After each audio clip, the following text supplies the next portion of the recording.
Hello and welcome back to the next video of Python Bytes series. In this video, we'll see Python's inbuilt function for integer and float type variables.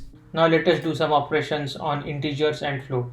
So for that, let us declare two variables, variable int1 as 7 and variable int2 as 2. And now let us do some operations on these variables. So let us do addition. So we'll print addition 7 plus 2, and let us print the result down. So variable int plus variable int2. So let me correct over here, this is variable int2, so variable int2, and let us print. The answer is 9. Let us do the subtraction of these numbers. So print subtraction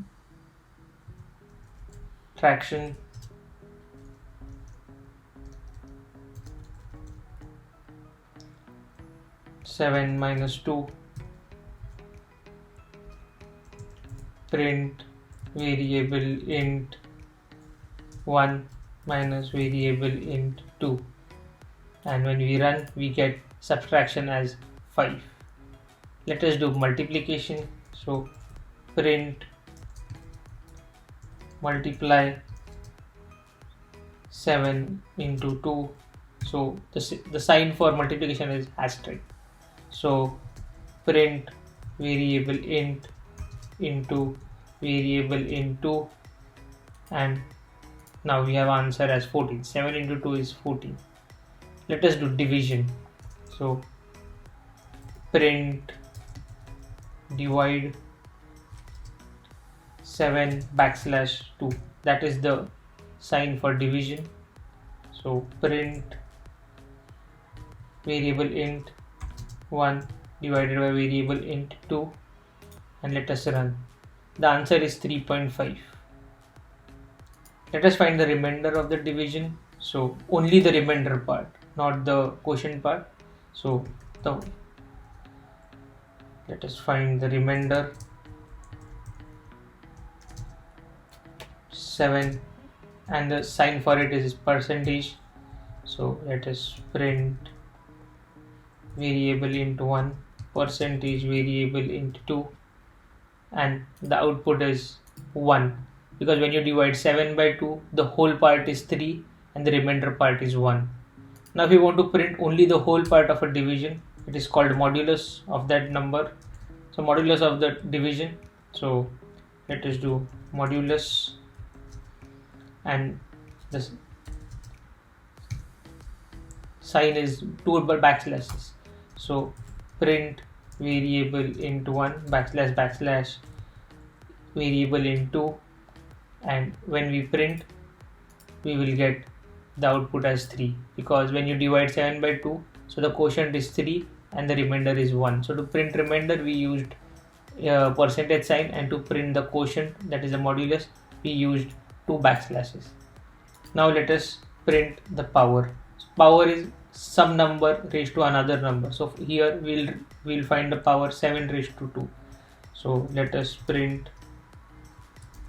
power and 7, and the sign for it is 2 asterisks. So 7 raised to 2, and let's print variable int and variable int 2, and let us print the output, and the output is 49. So 7 square, that is 7 raised to 2, is 49. Before we start with coding, let us check Python Bytes tips. When we do mathematical operations between two numeric variables, the result might have a different type. For example, when we have variable 1 as integer and variable 2 as integer, the result is always integer. For example, 4 into 5 is 20.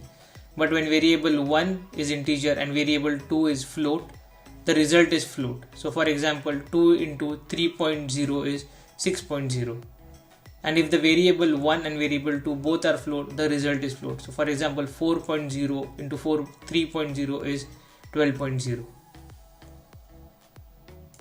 In the Venn diagram, we can see integers are subset of floats. That means all integers are floats, but all floats are not integers. Python uses certain memory space for each variable type. For example, an integer uses 4 bytes of memory while a float uses 8 bytes of memory. Python will try to optimize the memory usage. So if there is an operation between integer and integer, the result will be an integer so that less space is used. While the operation is between integer and float, the best option is to make the result as float. That's why the result will be in a float type.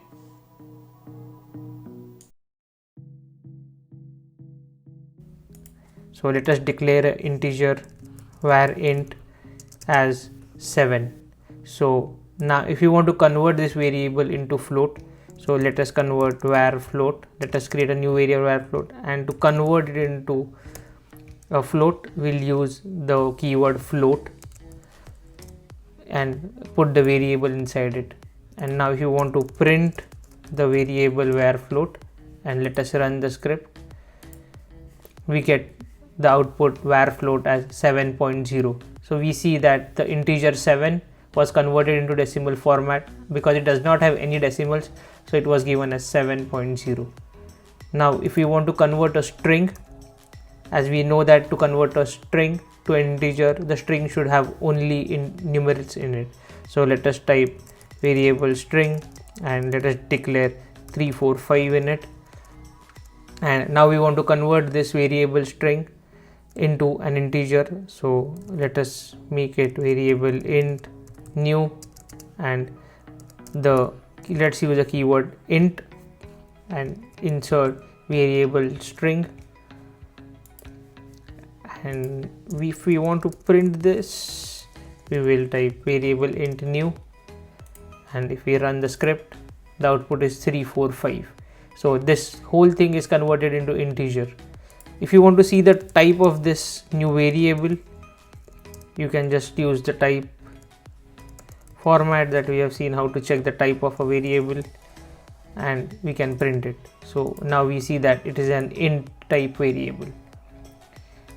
We also know that strings which have decimals in it can be converted into float format. So let us convert variable string 1, let us put 3.14, the pi value in the string format, and now we have to convert it into a float.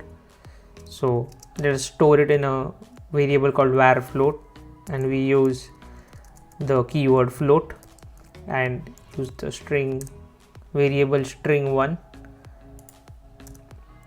Let us print var float and also print the type, so bracket var float.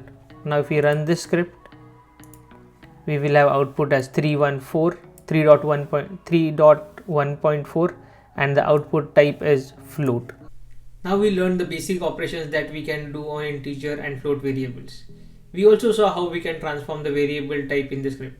The best way to understand and learn coding is by writing program. I have given some questions in the description of the video. I have also shared the GitHub link to the repository for the Python Bytes series. You can find the practice questions and their solution in the repository. Please post your comments with your questions in the comment section. I would love to interact with the Python community and start the discussion related to Python. Please join the Discord server for Python Bytes. Find the link for Discord server in the description. Thank you for watching this video. I hope you are enjoying these small bites of Python programming. Click in the top right corner to find more content related to Python. Please like and subscribe to the channel. Your likes and subscription help me with YouTube algorithm to reach the wider Python loving community and motivates me to create more content. Goodbye till next time. Keep coding.